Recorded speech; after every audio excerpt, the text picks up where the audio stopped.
Well, it appears nobody's watching this movie, and there's nothing major coming out in September aside from Beetlejuice 2 and Transformers.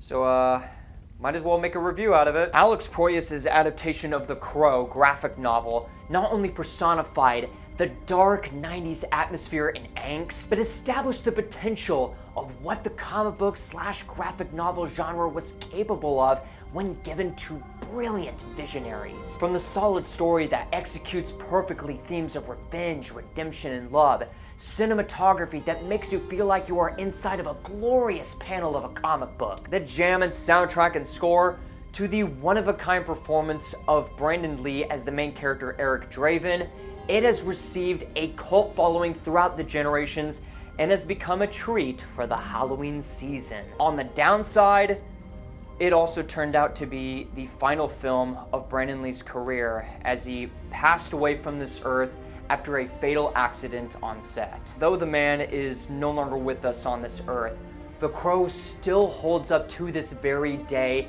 and it has and always will cement Brandon Lee's legacy. It's just a shame that we never get to know what more he could bring in the action genre. After gaining critical acclaim and box office success, Miramax decided to distribute more sequels to the Gothic classic.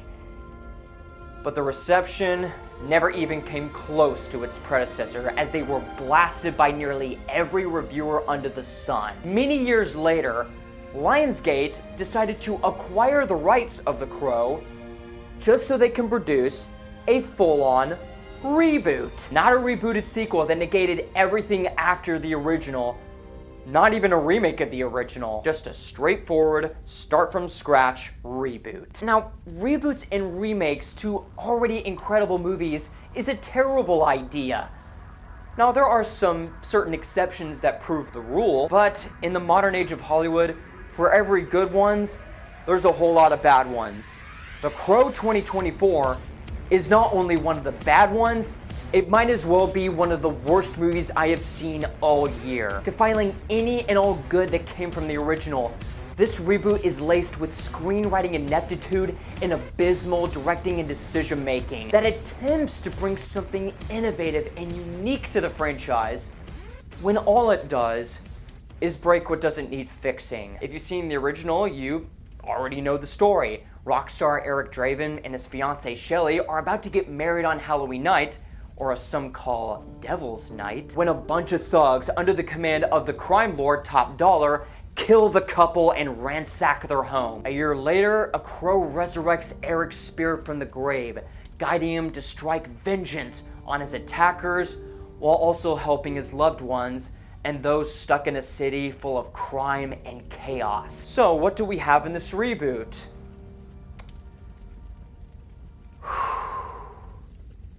Eric, and he doesn't even go by Eric Draven. He doesn't even have Draven as his last name. What a way to make yourself different, movie. Anyways, Eric is a traumatized, tattooed up druggie in a rehabilitation center who mopes around his nightmares and his past while drawing unsubtle artwork about his abusive life, when one day he encounters what would be the love of his life, a fellow patient named Shelley, who he presumes is here because of drug addiction, when in actuality, she's on the run from a crime lord named Vincent Rogue, who aims to kill her because she received incriminating evidence from a friend of hers that he is running a demonic criminal syndicate while in the guise of being a music connoisseur. How she ended up in rehab is probably one of many plot holes in this movie, but let's continue. The two decide to escape in the easiest way possible that you could have just asked, why didn't Eric just escape by himself in the first place, and develop a loving romance,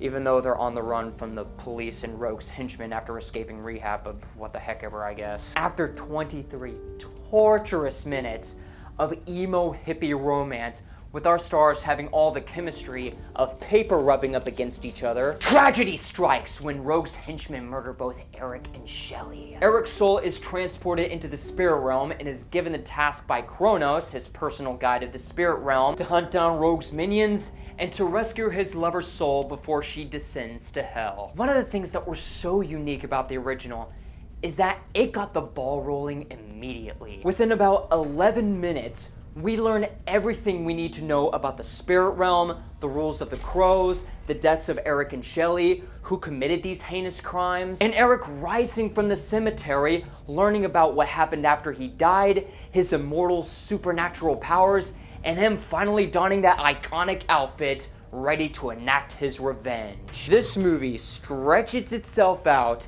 in its 110-minute running time with a humiliating opening credits sequence that wouldn't look good in an art museum. 20 or so minutes of crappy romantic angst that even tryhards would find cringy. Over an hour of a poorly structured investigations film that scuttles the rules of the Crow. And it isn't until the last 15 minutes of the movie that the film finally decides to bring the audiences what they've came for. But even at that point, you have already given up because of the amount of preposterous, intelligence-insulting bilge that transpires. In the original, all of the romantic elements were handled in flashbacks, and they help enforce to Eric what Shelley means to him, and it also serves to help drive Eric to help those he loves, the innocents of the city, and to take vengeance and retribution on top dollar's thugs. When the Crow reboot tries to make you care about Eric and Shelley's romance, it comes off as extremely contrived, in which the script has to force these two in together for the sake of the plot, and the fact that Bill Skarsgård and FKA Twigs have absolutely no chemistry together, aside from acting like a bunch of Gen Z losers and hippies. Skarsgård acts like a lost puppy dog who's being dragged around by his needy girlfriend to one miscellaneous place after another. And the couple share scenes delivering atrocious, ostentatious dialogue about their love and what they mean to each other that you wish for the sweet relief of death. It isn't often that I state this about a movie, but everyone in this ensemble is god-awful. Everyone associated looks so embarrassed to be there, are clueless on screen as if the director wasn't clear as to what their motivations are, or are just plain freaking bad. Not to mention that there isn't a single memorable, well-written, or charismatic individual in the entire picture. Unlike in the original, where you had Sarah and Sergeant Albrecht, that made him reflect on the actual good he's doing for the city, and vampiric-looking antagonists like Top Dollar that pose an intimidating threat. Danny Houston's performance as Vincent Rogue is utterly interchangeable with every other villain role that he's played in the last several years, which is to say it's pretty substandard and forgettable. And his central motivation as this crime lord doing Satan's bidding is so astonishingly silly that it feels like it was something lifted out of Ash vs. Evil Dead, but didn't realize that Ash vs. Evil Dead was a comedy. And I can't tell whether or not it's the director's fault she's given bad material to work with or what, but FKA Twigs, who's a songwriter in real life and is not an actress, is not only miscast as Shelley, but as an actress all on her own, is just bad on every level. I was just honestly blown away. Whoever was her acting coach, if she even had one, they did a horrific job. Wouldn't surprise me if it was the same acting coach that helped Rihanna act in Battleship. I'm not even kidding. No matter if she is happy, depressed, or scared for her life when she's being chased down by Vincent Rogue's henchmen, her facial expressions and acting capabilities are non-existent. And her line delivery is so porous that it makes you wince and cringe at every single sentence being uttered. But the worst part about this movie, aside from the entire script, is the main character himself, Eric. It's honestly painful to see Bill Skarsgård in this role because, as a solid actor that he is in reality, this script goes out of its way to defang the character of Eric Draven. Where in the original, Eric Draven is incredibly charismatic and has a one-liner for every occasion. For a grand duration of the flick, this Eric whines, pouts, broods, mopes, and cries in almost every scene. And the script and Skarsgård's performance fail to make this character in any way dimensional or at the very least, sympathetic. And don't even get me started on the laughable edgelord costume design. From the pointless tattoos, the trench coat covering up his upper body and pecs, including the short black dye haircut and the needless earrings. This was their vision of what Eric is supposed to look like. Seriously? At least in the original, the way that he dresses the way he does makes sense to his character. With this reboot, it is so embarrassing and hard to take seriously. Even Dante from the reboot of Devil May Cry will look at it and go, "Nice get up, dweeb." Hell, even I look better in black than he does. Well, I mean, of course I do, because, I'm Luke freaking Nukem.